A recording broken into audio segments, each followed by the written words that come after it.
Welcome to a new episode of MedTalks with Catherine, where we bring together patient voices and HCPs and all kinds of stakeholders in the medical writing industry. Today, I'm hosting Nicole here. She is a Parkinson patient and gives us some insights into her world, how life is being a patient, a Parkinson patient. And why don't you start introducing yourself, Nicole? Oh God, that's always the easy part, not. Right? Thank you very much for having me, Catherine, and thank you for this introduction. My name is Nicole, and I am a young-onset Parkinson patient. I was diagnosed at the age of 39, and over the last, I'd say, 6 months to a year, I've been quite active in terms of advocacy. And very much, open to sharing my lived experience with Parkinson. So you may see me shake a little bit now. This isn't nerves, although I sometimes use it as an excuse. But it's me between two doses of levodopa. So this is the real world, and you might see me calm down later on, but just to kind of set the scene. This is real life, and this is it. Life and kicking, or life and shaking. Life and shaking. Yeah. Oh well, you do have humor as well. Wonderful. Yeah. To be honest with my listeners, Nicole and we haven't met before, so I'm very curious. There are a lot of questions which we covered today. I would love to hear. You were very young, and you said early onset Parkinson. Would you like to tell us a bit more about the Parkinson disease, what you've learned, because you will be the expert here in this room?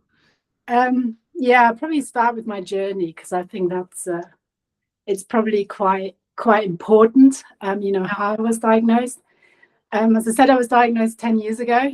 I'm at age 39, so I'll be 50 this year. So it's a special anniversary. And I was lucky in a way. The diagnosis came completely out of the blue for me. And I'm saying I was lucky because a lot of people my age, especially 10 years ago, weren't diagnosed quickly. Nevertheless, I just noticed that my hand started feeling funny. It was my right hand. I had a slight tremor. And I remember saying to my husband, I think it was around about Christmas time, I said, I bet you've got blinking Parkinson disease. I'm not going to swear on this here. Oh, gosh. And he was like, no, you're far too young. So I went to an orthopedic consultant because my hand had gone funny, and I noticed that my handwriting was getting smaller and smaller. Mm-hmm. And my signature was looking, I just couldn't write anymore. And I've always been very keen on, using penmanship and then using pen and paper, and I've always liked art a lot. So to me this was like a weird change, but I thought, orthopedic consultant. So I went there on a Friday afternoon, and I told him my symptoms, and he made me sign on a piece of paper, and then he just whispered something to his assistant, and then she was like, yeah, but she's so young. And I thought to myself, well, what's going on here? So they then rushed me upstairs. It was one of those, I live in Germany. Maybe that's an important thing to say. Yeah. And we have a lot of they're called doctors' houses, so to speak. So we've got different disciplines and different consultants in one building.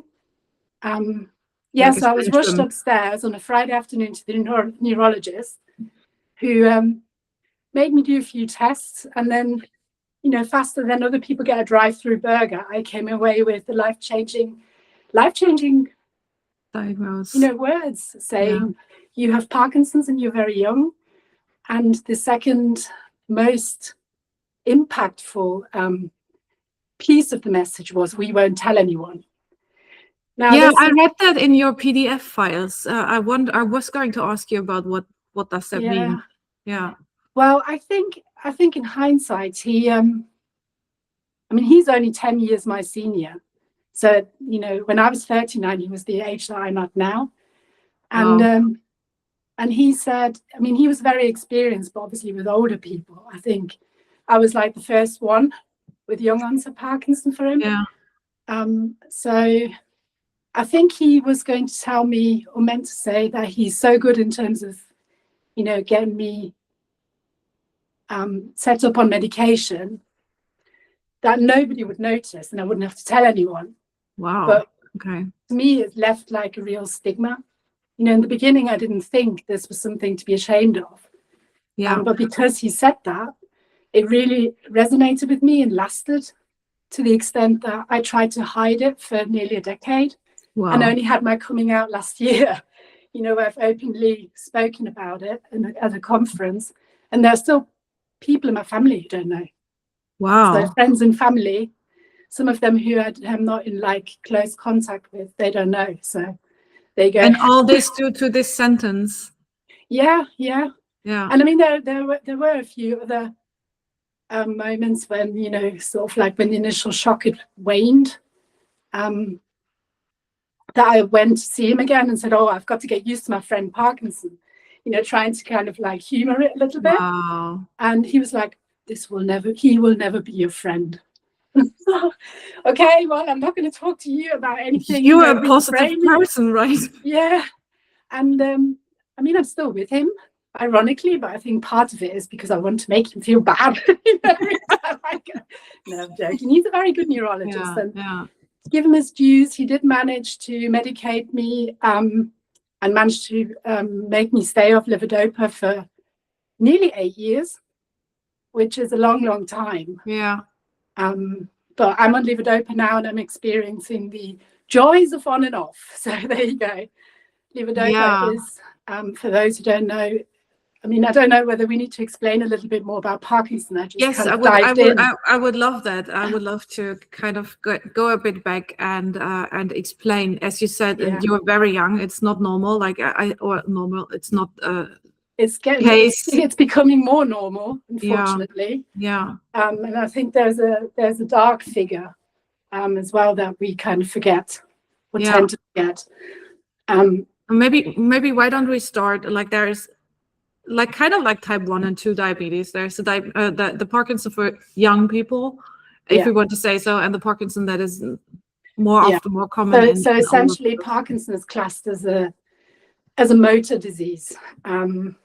Predominantly. So this is what you see. This is the visible part of it, where the dopamine producing, you know, everybody talks about this rock star hormone, dopamine, you know, it's in everybody's, you know, like you watch TV and you hear people talking about dopamine fixes and dopamine detox even. I'm thinking, God, I wish I had enough of it, because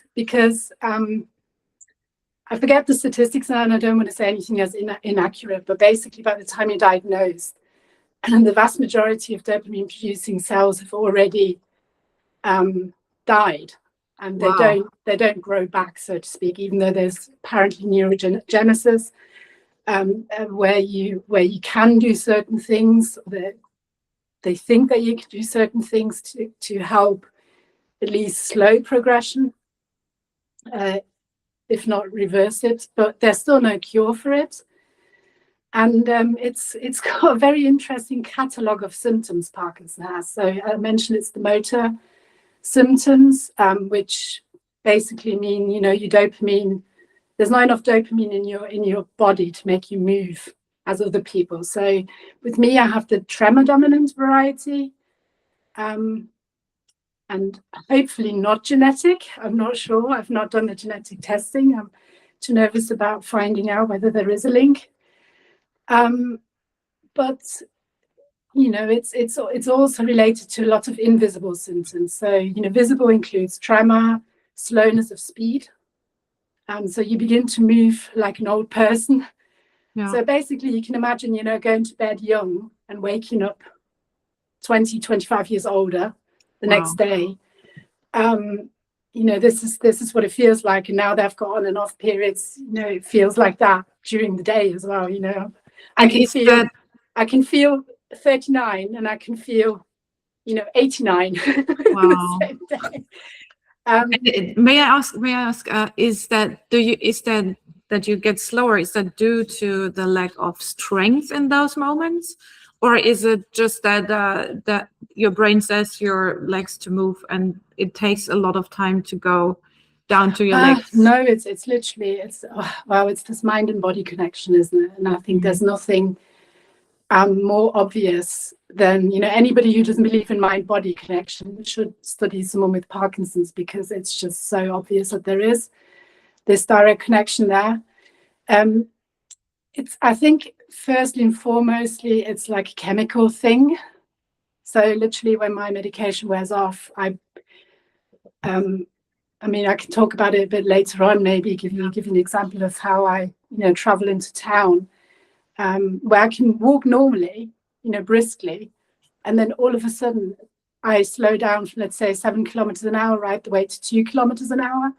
And then obviously, I get stressed, and that it kind of exacerbates everything. And so it's like this kind of downward spiral that I then find myself in. So what starts as a chemical reaction, then so it kind of fuels some other reaction in my brain, which then makes me think, right, okay, head, brain tell muscles to move. And somehow then that doesn't want to happen. So this is where you also get something called freezing of gait, where some people who have to cross a threshold, or there's different pattern of flooring, for example, or tight spaces, you start freezing in place and you literally cannot move. So you then have to kind of trick your brain by moving sideways or backwards or whatever. I'm still trying to work it out as I'm going along. I bet. So it's never boring, and then there are obviously sort of like quite a lot of cognitive and emotional aspects to Parkinson's that a lot of people underestimate. It's kind of the invisible part of it, and that makes it a very interesting and very cross-cutting research project in a way, because it shares so many parallels with other diseases, and also with aging in place. So this is where I thought to myself, or have been thinking to myself, after 10 years it's time to kind of break the silence and tell people that this isn't anything to be ashamed of, and kind of also hopefully inspire someone who goes through a difficult journey, that you can, try and take the bull by its horns, so to speak, and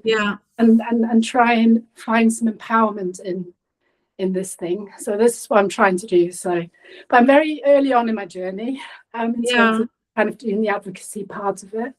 But I'm rambling on, Catherine. Sorry, I don't give you a chance to get No, it's good. It's you in the spotlight. I do have another question though. If we travel a bit back in time, when you got your diagnosis, you say you just started 8 years later to take medication, right? Did I understand that right? No, I took medication from day one. So basically, the way it worked was I did what I call the chicken dance assessment, which is basically where the doctor, seems very rudimental, but it just basically said, do this, and I can't do it now. And then if you like toe tapping things, and this is how they still assess the severity of Parkinson's, which to me is ludicrous in the day and age of, AI and Internet of Things and all that kind of technology. But this is how I was assessed 10 years ago, and I'm still assessed every time I go there. I have to perform my chicken dance, and not wanting to discredit anyone, but it's my own opinion. So freedom of speech, of course. And So did you start like patients react differently? So you got the diagnosis, you got this awful sentence. And did you then dive into research, find out all about Parkinson, or did you try to ignore the fact and try to live your life normally?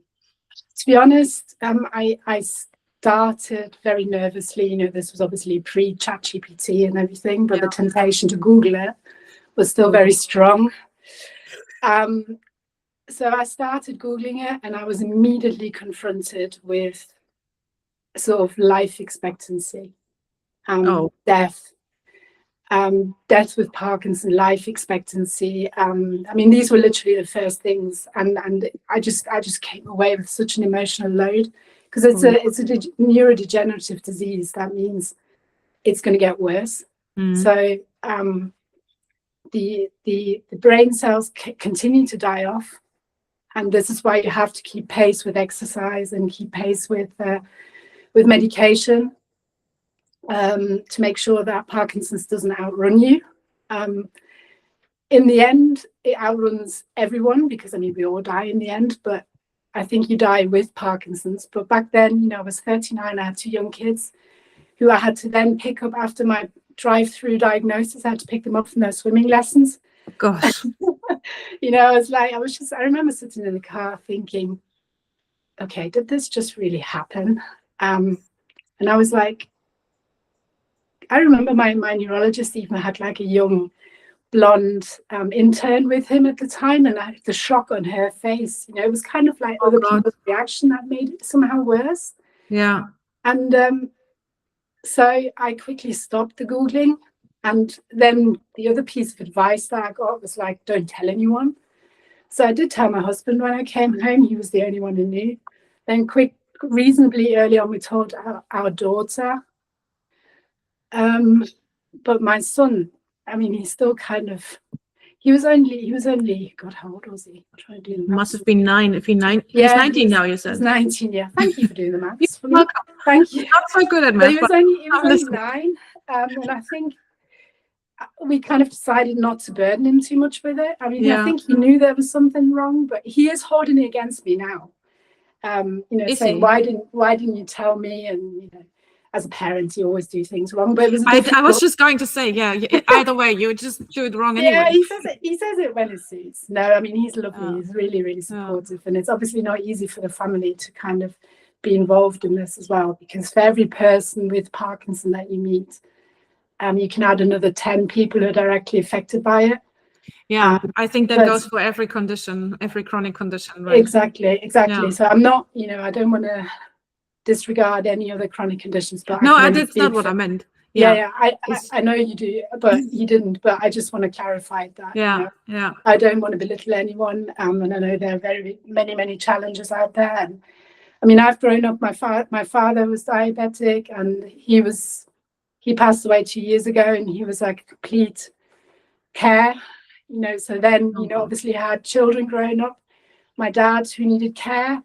So you kind of in this sort of pre-middle age challenge time where you have parents to look after as well as children.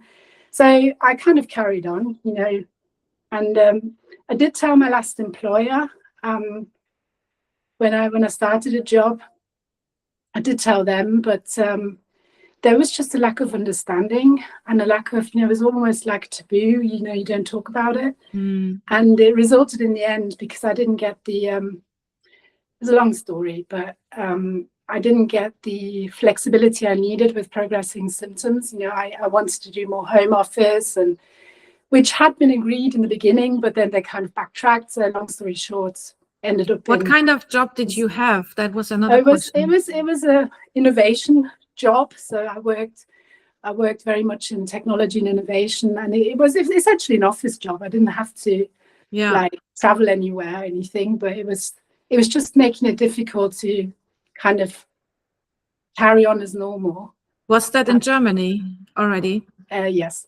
Yeah, I do expect, I think after Corona, that is one good thing after Corona. It's much more common to have home office, and the boundaries are much smaller. Yeah, and it's unfortunately changing again. Most people want people to be on site, yeah. All right. So I think that's a step backwards. Yeah, I think so too, especially for people who have, how we say here in Sweden, special needs. And that is not, you know, there are a lot of people who have special needs. If it's autism, if it's ADHD, if it's MS, there are many people who just need to have another setting for working. Exactly. And, so you didn't get the help. I didn't, but I didn't fight for it either. I mean, I had 2 jobs. I've always kind of worked for myself as well, and I I could feel that it wasn't the right thing for me to do anymore. And I was changing, and I felt like my career was going to pivot. And it has, and this is like where, I'm finding myself in this really exciting, empowering journey now where, I feel like I can make people aware of this condition as I uncover lots of barriers that I hadn't expected to ever encounter, because I didn't know how my body was going to change. So this is my new me. I can imagine that this takes quite a while to adjust to your new me. We've had a MedTalk with an MS patient, Nora, maybe you've seen it. And I just recently had a quite a bad concussion, and I had this feeling outside of myself, and I couldn't concentrate. And as we talked in the beginning, or before that talk, we are both people, I think we are both smart, and we have a lot of ideas and driven, and we want to do stuff. And I had that only for 4 weeks, that I felt like completely not myself and couldn't be as I am. So when I talk to you or Nora in that case, I feel so much how hard it must be if your body pushes the brake all the time, and you have to cope with that.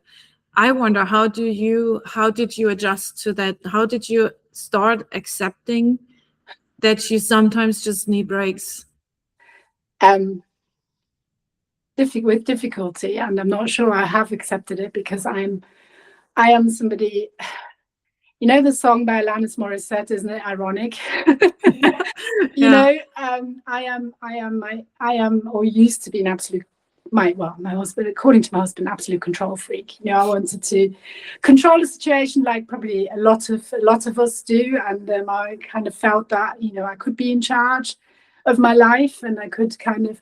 And then James Parkinson comes along and topples me over and puts me in my corner every time that I think to myself I've got things under control.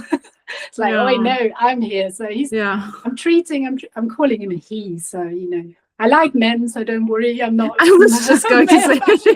It's just because it's James Parkinson who came up with the. And ironically, I'm married to James, and even doubly ironically, so James, and my two Jameses in my life. So you did befriend him. I tried to befriend him. I kind of accept it now, and I think it's it sounds stupid, but I do accept it as my shadow kind of now. It's I think to myself, well, this is the way it is, and shedding this stigma, and you can imagine trying to hide all of this was just hugely stressful. I was managing not having Parkinson more than I was trying to manage Parkinson's, if you know what I mean. Because I had to sit in meetings thinking, trying to memorize everything, because we couldn't record things, because that wasn't a done thing. And I couldn't write anything down, and to me that's been one of the most restrictive. I mean, this is essentially how I was diagnosed, the fact that I couldn't write. And when you're under stress and you're cognitively challenged and tired and fatigued, because you've already cycled to work for an hour, and by the time you get there you're like need a break, but you can't have a break because you've got a 2-hour meeting, and then you've got to appear to be like on it, sort of like a managerial board type meeting, and you're sitting there and you can't stand up because your body language tells everyone you're nervous. So it just, again, isn't it ironic? Something like that. But I think one of the things that's helped me cope and accept it is a lot of this, kind of coming out and talking about it now helps me a lot. But back then I just wasn't ready to face what I was likely to face 10 years down the line. As a 39-year-old newly diagnosed, looking at predominantly older people with faster progression of the disease, which is typically the case. So for young onset people, we have a lot longer future. with Parkinson ahead of us. And then, we obviously want to participate in society for longer. Yeah, sure. Or have to, rather. I mean, everybody wants to, but we have to, because we have to earn money, we have to raise kids, we have to look after parents, we want to travel, all of these things. And I think another character trait which has brought me through all of this, I think, is stubbornness, and the fact that I just really thrive beyond my comfort zone. So I refuse to kind of give in. So it's the control freak in me. I'm like, you might try and knock me over, but I'm not going to lie down. So, as long as I can, in the end. Standing up. Yeah. So, I'll be here until Parkinson isn't anymore, Wow, yeah. This is what I'm trying to do. Yeah, I completely love your attitude. I get why Mark thought that we fit well together. Well, you talked about on-off periods before. Yeah. Would you like to clarify that a bit? What you mean with on-off periods? So basically there's this magic drug called levodopa, which has been the main treatment for Parkinson's, I think, since the 60s. So back then it was a massive breakthrough. And what levodopa basically does, it kind of, I don't know what exactly happens in your brain, but it manages to cross the blood-brain barrier, so that it kind of gives you a dopamine hit, so to speak. Mm-hmm. Okay. The problem is that hit, I mean, I'm still waiting for it to kick in. There are so many factors for when it doesn't kick in. But when it does, it kind of just literally, I can walk slowly, and then all of a sudden I can feel like as if somebody gives me a push, and then I walk normally. Wow. And I can prove that through like smartphone use and smartwatch use. It records the speed of your and balance and gait and all sorts of things that you can track. So it's like, I call it like a switch, like an on and off switch, like a light switch. So it switches on. And then I walk normally, and this is where I'm like, people like look at me as if to say, well, what's wrong with you? There's nothing wrong with you, And when I give talks, I normally am drugged up so that I don't shake. I mean, today I'm drugged up and I'm still shaking. So it's no reflection of you, Katrin. But am I that bad? No, it's pure chemical and pure hormones. Maybe it's also the chair you're sitting on. Yeah, I doubt it. No. It's very much related to hormones, which is also very interesting aspect, which does not receive enough recognition. I remember saying to my neurologist, I've noticed my symptoms get a lot worse during according to the menstrual cycle. And he's like, oh, I don't know anything about this. So he couldn't refer me to anyone who did know about it. So I feel like I can go to the gynecologist, but does the gynecologist know anything about neurology? Probably or enough about neurology? So, it's like an egg hunt. Yeah, interesting. Yeah. But did you find someone? No. So, this is 10 years lost to research, where I could have been interesting to science. Yeah. And wasn't. That was it's a good bridge, because I was going to ask you, are you involved in any clinical trials? Or I think I saw something that gave me the idea that you were, or that you tried clinical trials. Yeah. Well, I spoke at the DIA Europe conference in Rotterdam 2 weeks ago, I think it was, and I actually shared my falling through the net, so to speak, as a young onset Parkinson patient. After the initial shock had kind of calmed down after my diagnosis, I remember going to my neurologist and said, I'm a 39-year-old woman with Parkinson's, still, active, and, obviously, I'm still probably still fertile and everything, so I still go through the menstrual cycle, and I must be a gem for science. That's what I thought.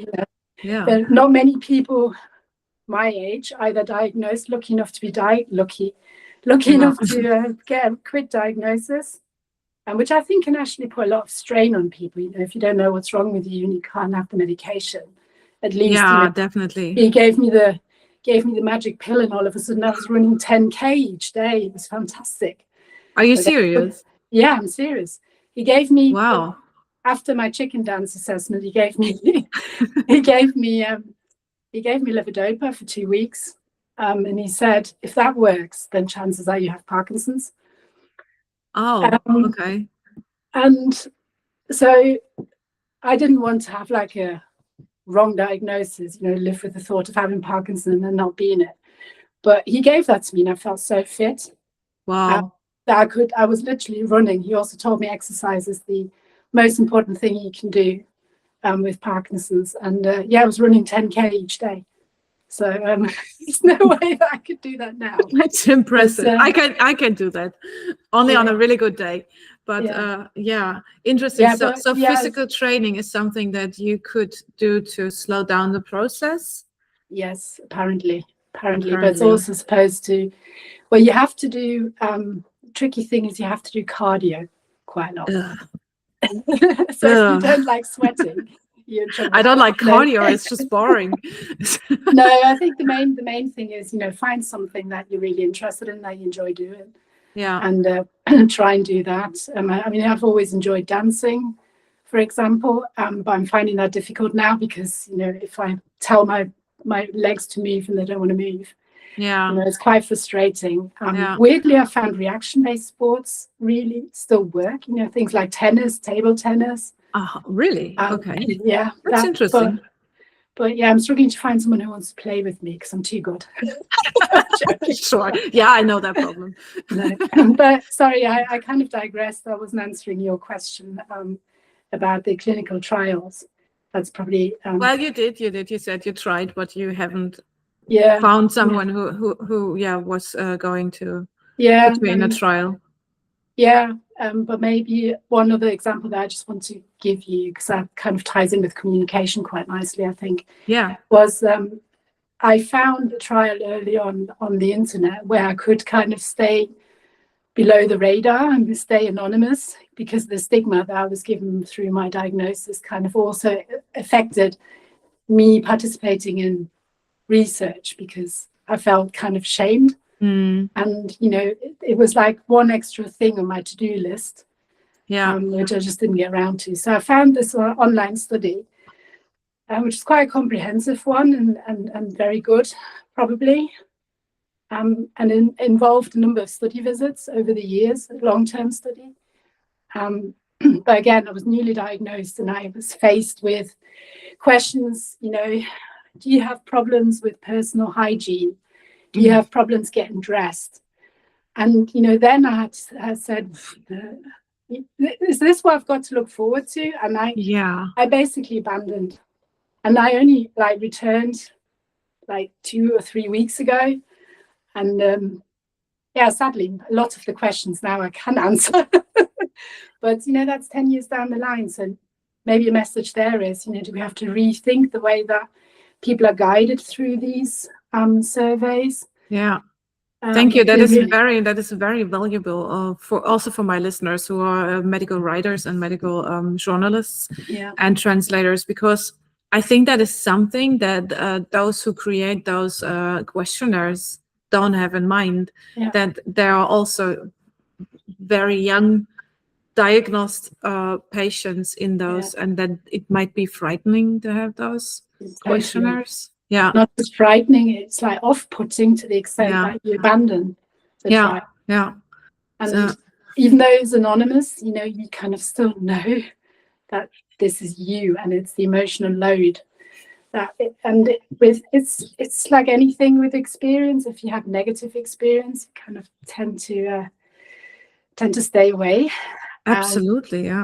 And if they're positive and you're that way inclined, these experiences might kind of move you more towards, being courageous, because it does take a lot of courage to go out there and talk about really personal, sometimes really personal questions. Yeah. And I think this is also where the interviewer and patient match is really, really important, because I did another one not so long ago where I was actually compensated for.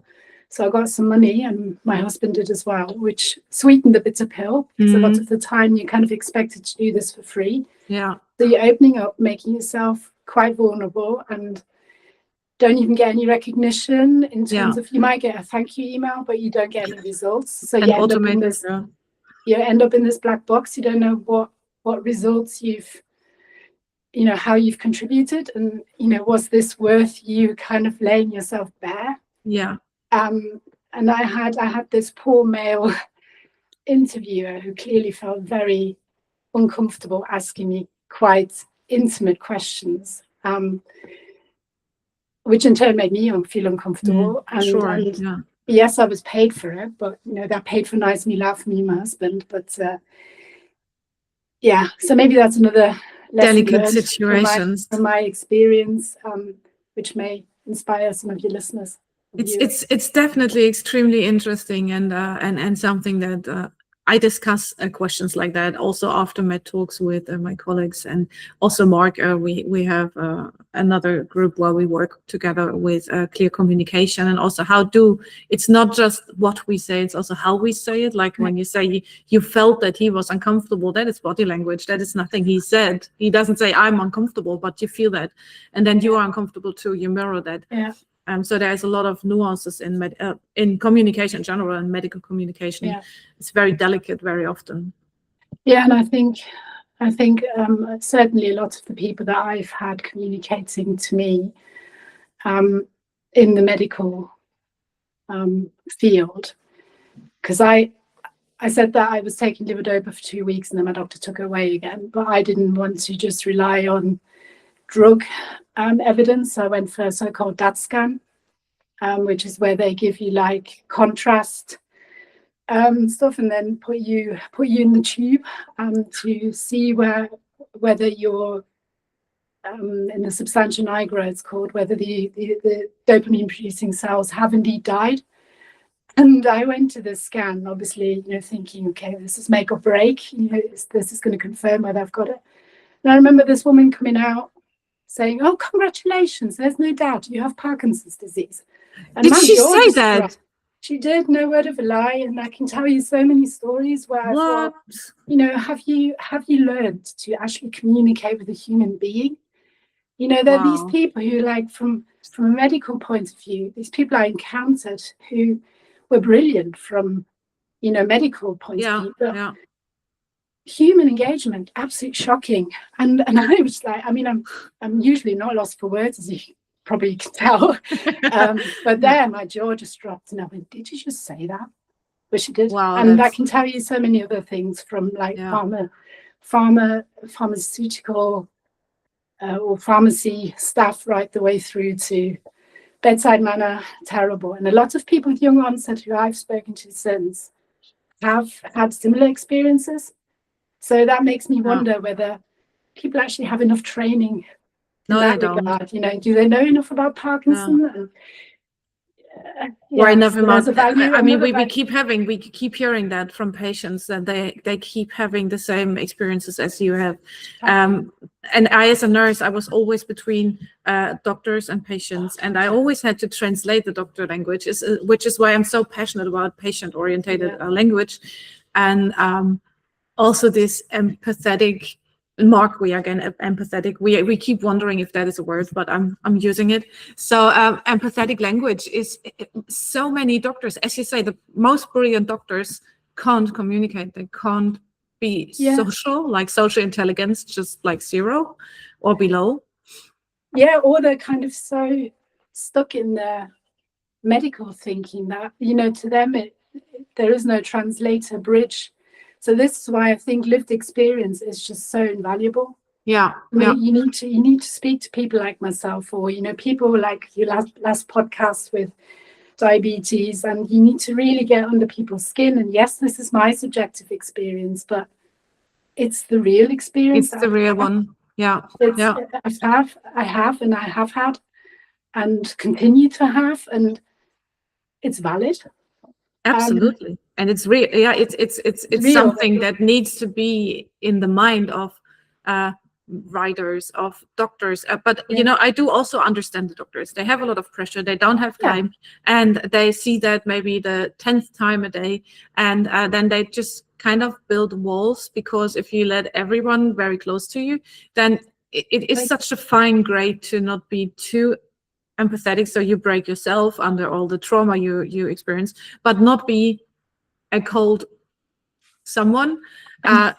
So I do understand both sides, but yeah, I mean, it's always patient first. Like it's you have to feel secure and cared for in like from your HCP. I think another thing that has become apparent to me, which was shocking to me as well, was, you know, speaking to young researchers and researchers in general who work in the lab, who get out of bed every morning to research Parkinson's. And when I asked them, it was last year where I asked a number of, went to a Congress in Vienna, and I asked a number of young researchers, have you ever met a person with Parkinson before me? And they all shook their heads. This is crazy, isn't it? And I was like, how do you know who you're getting out of bed for? You know, what makes you, what, you know, not wishing to sound disrespectful, but, you know, they probably know the lab subjects better than they know the real patient. And Parkinson's, as many chronic diseases, is such a very individual experience. Yet we're sharing certain traits, you know, depending on our environment and our, you know, kind of body state. Where we're kind of in between, you know, normal and not normal, and you know, visible and invisible, and disabled and not disabled. Kind of this fluctuating nature makes it such a challenge.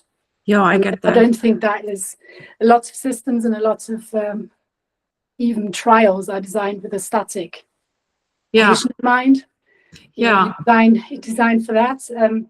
But, you know, what happens if all of a sudden the fluctuation makes it impossible to participate in a trial?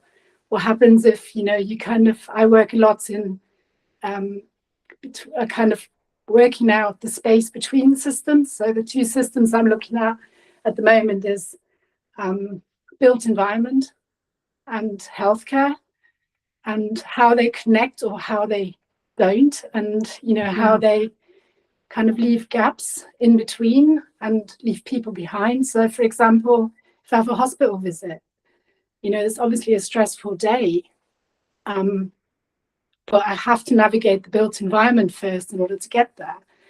You know, nobody kind of thinks about that. You know, what's my frame of mind by the time I get to the doctor?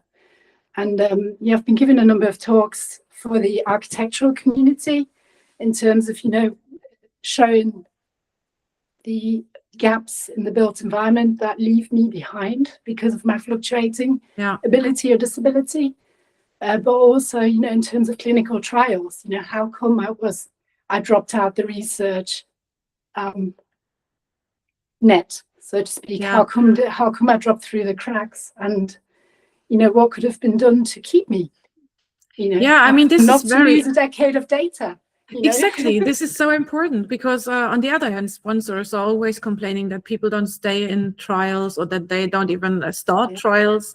But then we have to start listening and really like seeing the individual and treating them as individuals. You have that trip into town mindset or thing, which you like to, we are nearing the hour. Would you like to tell us a bit about that? Because I found that very interesting. Okay, well, is one of the tools I use to document my on and off experience, my experience in the built environment. And it was actually my birthday last year, and it was a beautiful day, very much like today. I was trying to meet my mother in town, or had planned to meet my mother in town. And I started off, you know, my medication was working brilliantly, and I started off walking briskly, measured it all with my smartwatch, and, you know, was doing, I think, 7 kilometers an hour.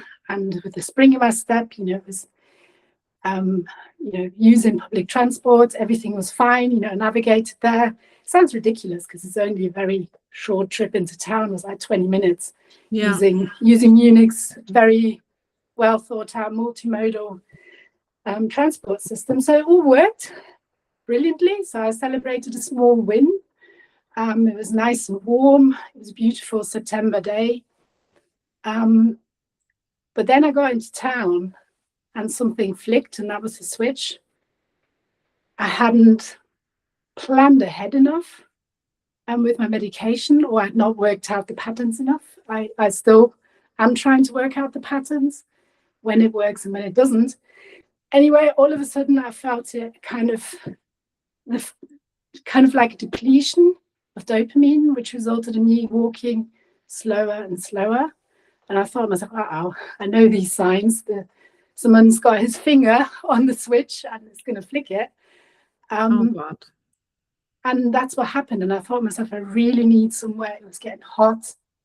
And I really needed somewhere to sit down and kind of like sort of calm down and regain composure and take maybe another pill and wait for half an hour for it to work its magic.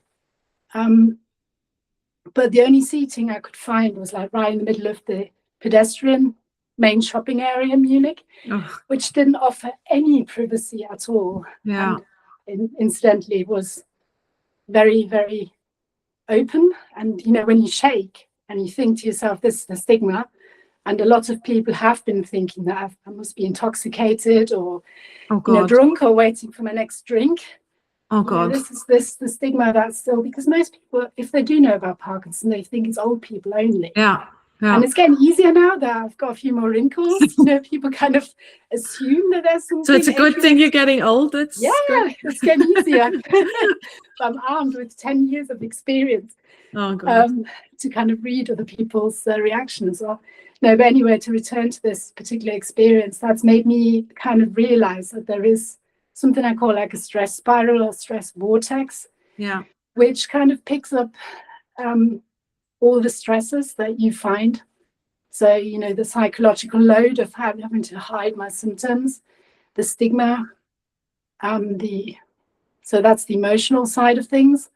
But then there's also, you know, the temperature, inability to regulate temperature, you know, fatigue, all of a sudden your energy levels deplete.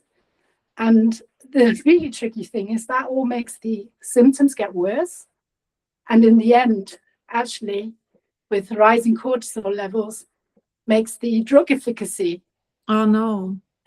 weaker. So it means that the drugs, either because you're stressed, the next pill either doesn't work at all, or, you know, takes significantly longer to kick in.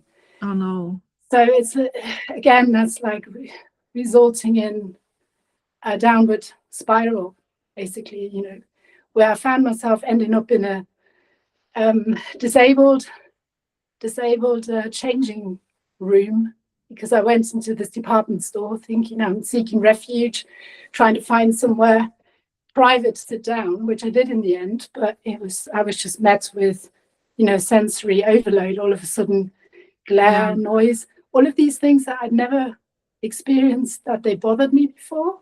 But that day, somehow, it was such a negative experience, or such an incision in my career with Parkinson, that I decided to kind of work out what triggers it and actively hunt out all these triggers in the built environment and tell clever people, designers, for example, and architects about them, and you know, try and co-create solutions for that.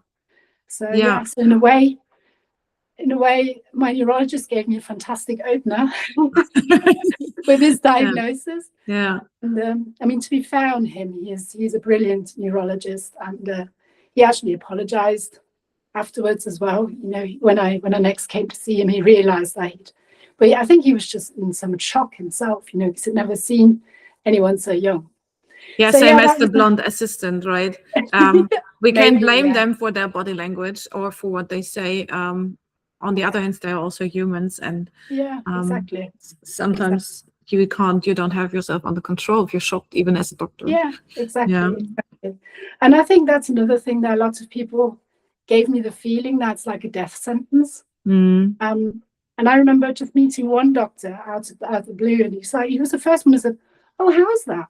How is it having Parkinson's disease that young?" And I was like, "Okay, well, you're the first." And I actually said to me, "The first one who doesn't give me the impression that my life's not worth living anymore." Wow. And that gave me a real sort of uplift. So that proves, again, you know, it's not just negative experience. If you have positive experience, that gives you a real boost. And, have you had more of those positive communication experiences? Or would you say it's more negative or more positive? Or I think since I've come out speaking publicly, I mean, my first talk was last November, and I just really put myself out there. I felt extremely vulnerable, but I was just me, and I was just telling my story, and it's amazing how much positive resonance I got. I mean, there were a lot of shocked faces in the audience. Yeah. And even in like science fields, like for example in Rotterdam last week or 2 weeks ago, I had people writing to me afterwards saying, you know, I had to wipe off a few tears, which makes me obviously, you know, think, oh, I don't want to make you cry, but it shows that, you know, I've touched people and you know, connected with them, and therefore they know, you know, next time definitely they're getting out of bed and sitting down in their lab chair, they might remember me, and you know. And you stand for so many others too. I think it's really very important what you're doing, your work, and being open about it. And it's on the other hand completely normal that you took time to find yourself in your role, especially because you were so young. And I have the highest respect for you for just being such a strong and smart woman. Thank you. Fighting for your voice to be heard. And I'm just, again, very glad that my MedTalk could give someone a voice who deserves to have a voice. And thank you too. Yeah, thank you. Do you have one last closing message that you would like to share? What would you wish for the future? Or something you want to share with us? First of all, I think I'm quite curious to kind of get feedback from other people. So if your audience wants to give feedback and you kind of feed this back to me, that'd be amazing, because I find it very interesting to see kind of how different people take away different messages. For example, I learned yesterday that when they did the wrap up at the DIA conference, they mentioned as the top takeaways was one of my sentences, which was bizarrely, I'd said, what did I say? Ask, listen, and learn. You know, these were like the 3 words that I'd said, and that really resonated with a lot of people there. So really kind of, to me, it's always worth speaking up when you can change just one person's way of thinking, and even if it's like where they think to themselves, you know, I can show courage, I can show up. Okay, Mark wants to say something. No, so Mark. I'll let you say something. Maybe your takeaway. He's coming. Are you here? Yeah, I was here all the time. Go on, then. Yeah, I didn't mean to cut you off, but one of the things in the research area, when you go to conferences over the past few years, every booth from a pharmaceutical company, a contract research organization, and companies like that, there's 2 slogans. We've spoken about the first one privately about AI. Everybody's using AI, and in many cases not very well. And everybody is saying we are elevating the patient voice. So so and you know, you gave an eye roll there, because you know how there's basically a scale of sincerity from companies being absolutely committed to the patient voice to companies that are just tokenistic about it. Hey, you're a patient, come on our steering group or whatever. You know, and then you know, nice sentence that you said there. Now away with you, you kind of thing, and you see nothing of it. And I think that for the companies where the patient voice is tokenistic, your messages must be terrifying to them. Yeah, but I'm not their main talk menu. Not because you show them up as being insincere. Yeah, I don't want to show anyone up though, Mark. I just want to like raise awareness of, you know, it's not about showing up. It's kind of like literally saying, you know, just think a little bit more about how you can really, avoid being just a tick box and the patient as an afterthought, but like really design the system around the patient, because at the end of the day, you kind of doing this for people like me. This is your job. This is what you get out of bed for. Kind of respect us to be more than just a tick box and just an afterthought, and involve us in maybe even in the workshops when you design study or formulate the research question. Put me in touch with somebody who's thinking, what shall I research? And I can quickly tell them a few things that they might be worth looking at. Don't underestimate the patient voice. It's a gem. Definitely. But I do think that the mindset changes. I mean, maybe it's also because I keep having those talks and I look for the right people to talk to. But yesterday I had a training about medical writing, and one of the people who were in the training, she also told me she's also a chronic patient and a medical communicator, and she also told me that she gets more and more invited into the design stage. So there is a change coming very slowly, but I think I like to be optimistic. Mark, you know that. I'm optimistic as well, but yes. I think that thing where the tokenism is a very much an old school mentality, but it is pervasive. And I mean, there are more younger generations coming in the science field as well, which are more open-minded. Look at the generation Z, which everybody likes to say.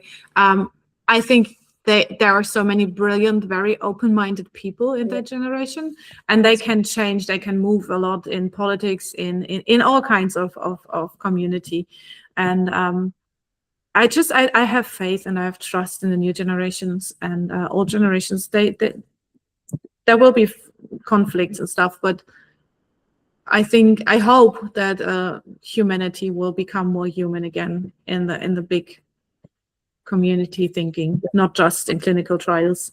Yeah, collaboration is key, isn't it? Yeah. Absolutely. Well, I mean, Nicole and I first met each other because we're part of a research steering group, and that's an example of where including the patient voice is done correctly, in my opinion, where you really they are sincere about the input that you have. There are three Parkinson's patients in that, or as Germans say, three. We say three. I can do both, or like this. That's the new chicken dance. The new chicken dance. All right. Right, guys. I want to thank you for today's call. It was amazing to meet you, Nicole. It feels like we know each other already quite a while. Yes. Thank you, Mark, for introducing us. It's been amazing with you guys. We hit the hour. I wish you all the best, Nicole. Stay as healthy as you can, as long as you can. And we just stay in contact. And everybody else, you heard her. If you have any feedback for Nicole, I would love to forward that to her. That'd be amazing. Yeah, I would love to do that. And thank you, Catherine. I think what you're doing is fantastic. Thank you, Nicole. Thank you, Nicole. Mark likewise, but this is Catherine's stage. Thank you so much. Have a wonderful rest of your day. And you. Thank you. Bye-bye.